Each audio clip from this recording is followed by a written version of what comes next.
بحلم في حكاية بلد مكتوبة بالدمع والوجع،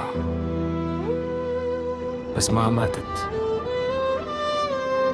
كيف رب كبرنا على صوت الخوف مخبى، والحلم محبوس بقلب الحيطان. كنا نعدي الأيام تهرب منا، والصمت صار أقسى من الحرمان. شافوا الحقيقة بس سكروا العيون، باعوا الضمير بس من الأمان. بس الشعب اللي انكسر مليون بيرجع يقوم رغم الطغيان. بس طلع من تحت الركام، والحق ما بيندفن لو طال الظلام.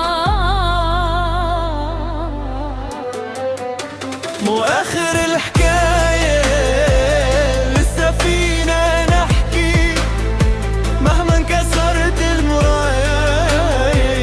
مرجع نلم حالي، صرخنا للحرية والدنيا كلها تسمع صوت الخوف من عيونا، وما عاد فينا نرجع.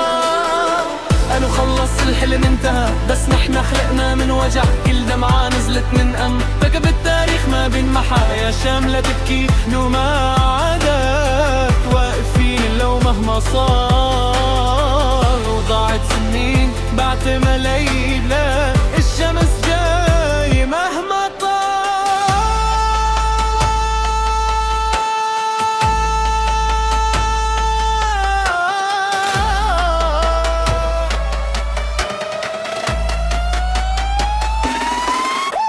مو قصة نظام، قصة كرامة. شعب قرر يكتب اسمه من جديد، ما عاد نخاف. كسرنا الهزيمة والصوت العالي صار هو النشيد. قالوا انتهت لا هاي البداية، النار تحت الرماد لسه حية. كل حرفية ألف حكاية، وكل جرح بيصرخ حرية.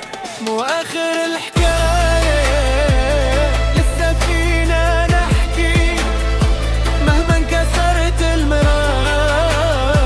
منرجع نلم حالي، صرخنا للحرية والدنيا كلها تسمع صوت الخوف من عيونا، وما عاد فينا نرجع.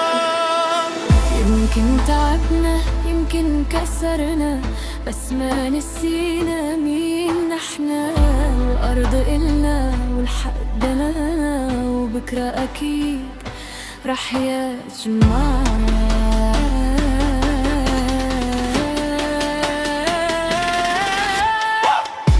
مو آخر الحكاية، هي أول سطر دمنا كتبها فوق الحجر. لو طال الليل الفجر قريب، وصوت الشعب مستحيل يموت أو يغيب.